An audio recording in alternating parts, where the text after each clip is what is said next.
Hello, and welcome to this first episode in my playlist that I'm creating, which is called Success Beyond Scales. For those of you who don't know me, my name is Dr. Arun Deer. I'm an upper gastrointestinal and a bariatric surgeon, an author, a researcher, and also a yoga and meditation teacher. I say this with humility only to emphasize the point that the only qualification that I see which can allow me to be of service to you is my ability to have seen and studied life and death from very close proximity. That has put me in a privileged position to see how critical our health is. In this playlist that I'm going to be bringing to you on a regular weekly basis, I'm going to be sharing with you some empowering ideas that can allow you to shift, not just on a physical level, but I also talk about mental, emotional, and spiritual levels as well. I believe this is the essence of bringing a truly holistic approach to our health and well-being. Because I am of a firm belief that we are not just chasing a number on the scale.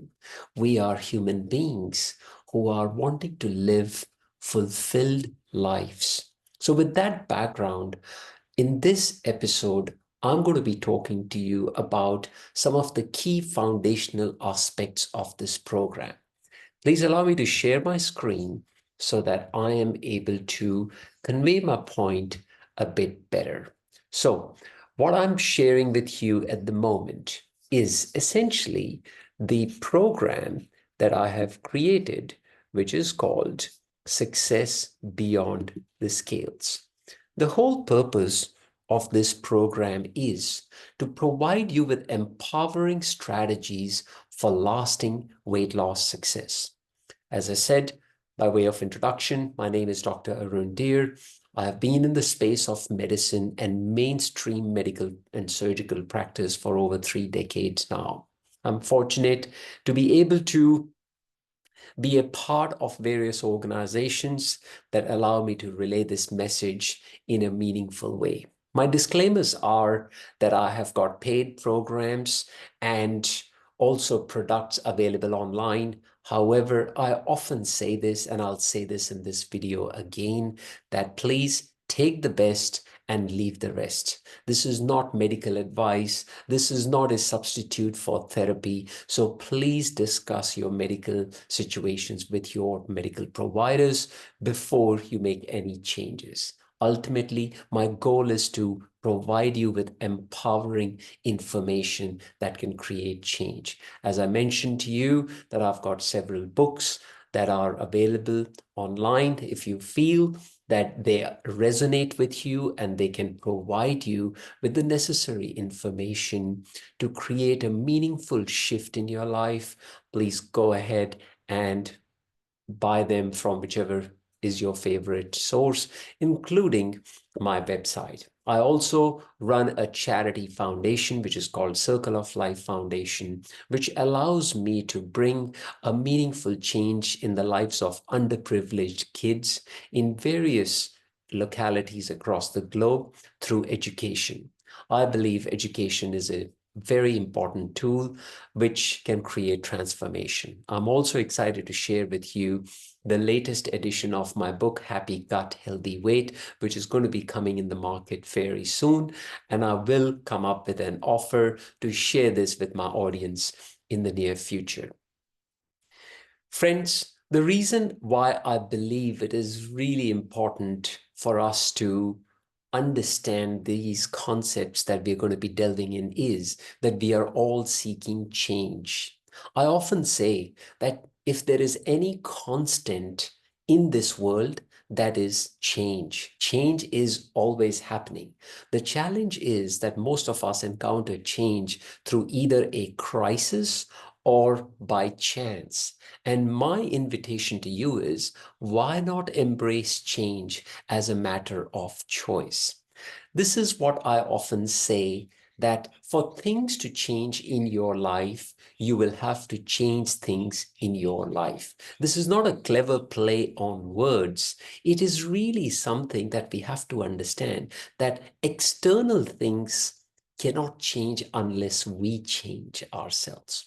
If you want better health, well, we need to change our beliefs and mindsets. And that's what we are going to be delving in these videos that you will see that I'll be producing on a regular, consistent basis. So when it comes to weight loss, because majority of the audience that comes to me is struggling with weight issues. And I often say that the real challenge with weight loss is actually not weight loss. It is weight maintenance.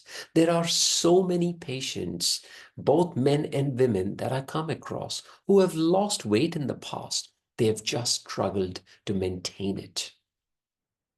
And I think individuals with weight challenges are rather unique. And I'll delve into this in this presentation a little bit further, because I think it is important to understand the different depths of the challenges that any individual may be facing who has had long-standing weight issues. Long-standing. We're not talking about weight that was gained only in the last year and then they are struggling to kind of get rid of it. So let's go into these four distinct areas of anybody who may have had long-term weight challenges. Now, if you're someone who has had weight loss surgery, well, some of these aspects may be quite relevant and pertinent to you. For example, following surgery, individuals have a smaller stomach size, which means they start to develop some issues with their swallowing if they have not learned to adapt to that small stomach size. They also develop issues with reflux or heartburn. Also malabsorption, which means diarrhea, inability to absorb nutrients in a way that their body needs it, and also something that we call as dumping syndrome. I won't go into the details of this, but I'm just highlighting some of the challenges that are faced by individuals who have had weight loss surgery. Now, if you just considered somebody who's not had weight loss surgery and they're just focusing on weight issues, which they have tried to address in the past with either a gastric balloon or diet and exercise programs, there are several health issues that start to come in on the bodily level. Again, that's what we are talking. Things like, uh, high blood pressure, things like sleep apnea, things like diabetes, things like pain in the joints, which is limiting the mobility of the individual, and very importantly, feeling of tiredness and lethargy. Let's go to the next level, which is the mental level. Now we're going deeper slowly. And I think on a mental level, I often see that it's the past conditioning, or as we say, the mental wiring of the individual that comes in the way, which is by way of, an individual's self-image. I've often seen that the body may have lost the weight, but the mindset is still that of an overweight person. I often get patients who find themselves after having lost 60, 70, 80 kilos, they still find themselves going into the 3 or 4 XL clothing section whenever they are in a store looking for a dress or a shirt or a piece of garment for themselves. So they still see themselves mentally as an overweight person. Besides this, there are issues around belief systems, that of being a victim or somebody who is actually, overcome their limiting beliefs, I would say, and they are actually developing that positive mindset. And of course, we all judge ourselves. This habit of self-judgment whenever you fall down is something that is also very prevalent. Let's go to the third level, which is very pertinent, which is that of the emotional levels. Now, I think emotional behaviors or emotional patterns, I should say, are something so important to understand, and they are so deep rooted that surgery alone cannot fix it unless an individual is made aware of it. For example, fears, and the biggest fear that I see in individuals who have gained a who have lost weight and gained good quality of health now is the fear of weight regain. And this is actually rooted in their triggers. All of us have triggers. My triggers may be different to your triggers. Triggers mean something that upsets you and causes you to go into a reactionary mode rather than a responsive mode. When we react to something, we generally make a poor choice. Going on further on this list, what I see is that we all have our emotional blind spots, which means, as they say, what you don't know, you don't know. And that is what is called as a blind spot. These are the filters. These are, say if somebody was to wear red glasses and the red tinted glasses, everything that they will see is going to be tinted with red. So this is a filter, a lens that we have got. So these are our blind spots. So if you think that, you are going to fail eventually, and this is my thinking around it, well, unless that fear, that blind spot is addressed, it is going to somehow bring you back into that reality of having failed your previous weight loss attempt. And the last thing is a feeling of loss of control. Whenever we are not in control with our environment or control of ourselves, we feel lost. And whenever you are lost, it is very easy to go into a heightened state of stress, anxiety, and the fear of unknown. But here is the last level, the fourth level that I want to take this discussion to, which is the spiritual level. Yes, you heard me right, that there are spiritual reasons why individuals would struggle to maintain lasting health following any weight loss procedure. And these are rooted in our feelings of self-worth, our ability to forgive, because these emotions of anger, guilt, shame, resentment, which many of us carry, and actually we carry it from our events that have happened in our childhood. And the lack of our ability to let go causes us to engage in self-sabotaging behavior.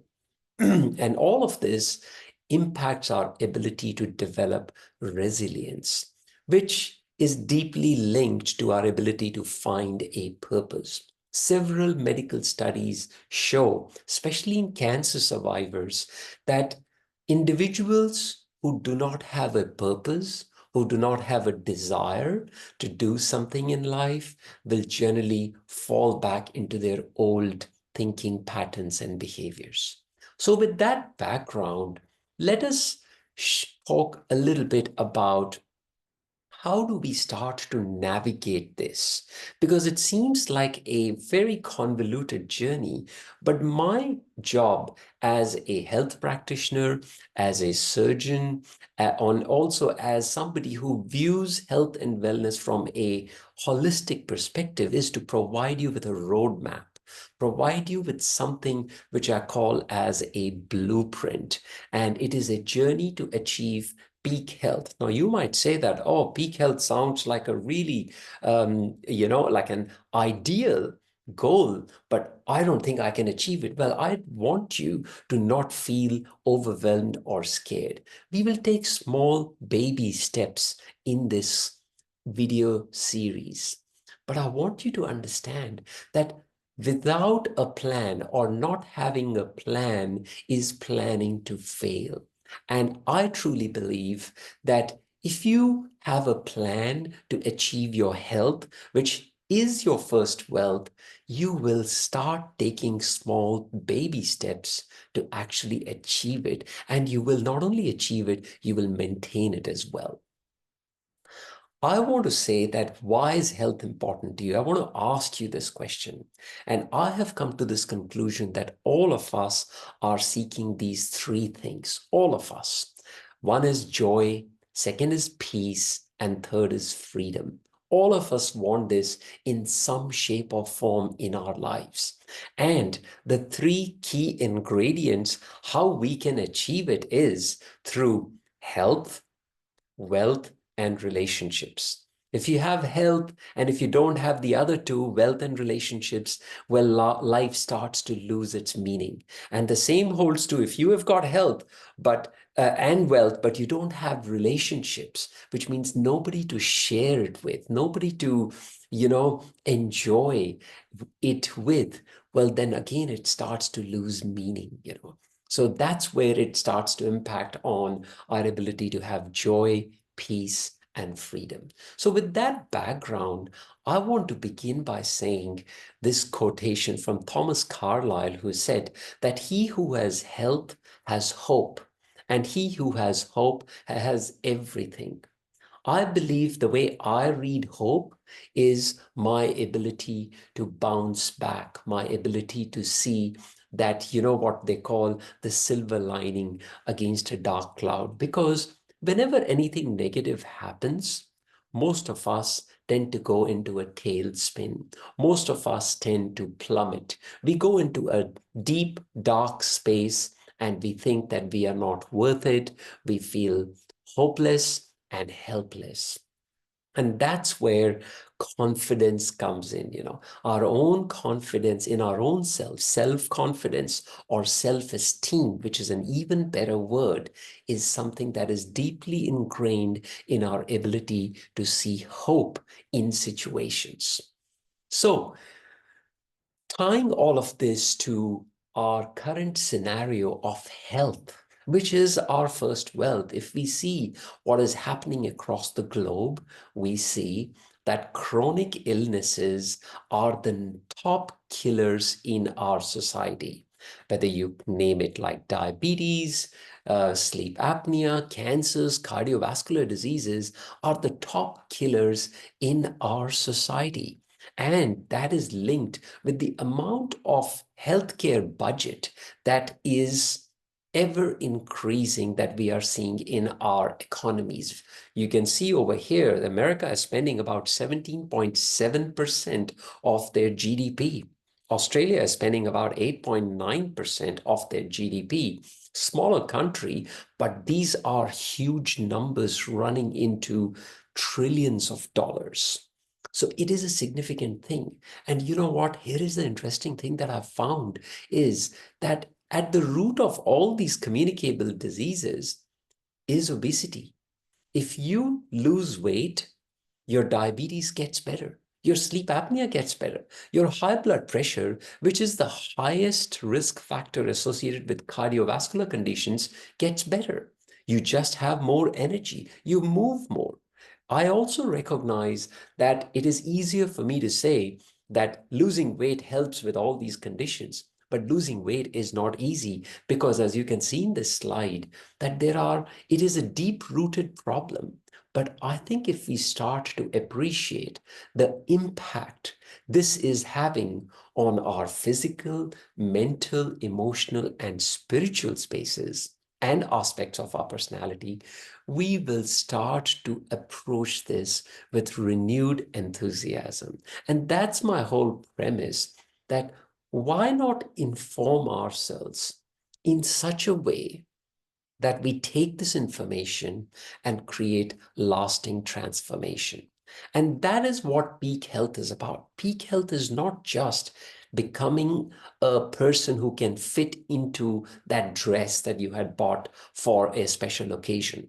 I believe peak health involves a elevated state in these 7 areas of your health, which we will go in detail one aspect at a time in my future videos, but I'm just laying a foundation at this stage.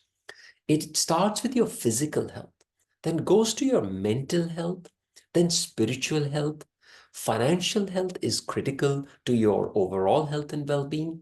Then is your social, which is your relationships, both at work, personal relationships, intimate relationships, your vocation, the kind of work that you do, and the joy that it brings to you or the fulfillment, and the environment. Now, these are things that we will talk about in my future videos. But I think I want to highlight this over here, that these are aspects of health and well-being that have been recognized by the World Health Organization, the peak body that is responsible for formulating policies and guidelines for health and well-being practices across the globe.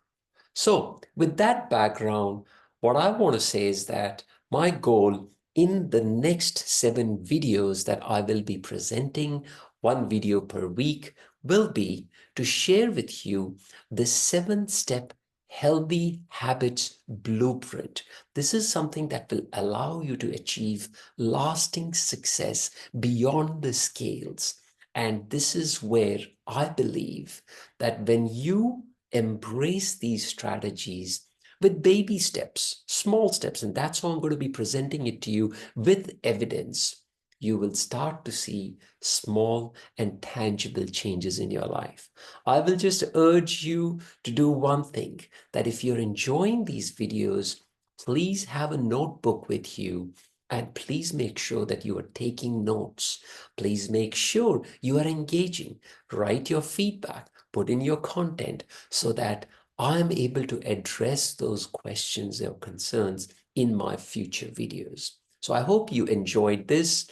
Do take care. Do rewind this and listen to it again if there's any aspect that you did not understand. And I will see you at my next video. Until then, take care.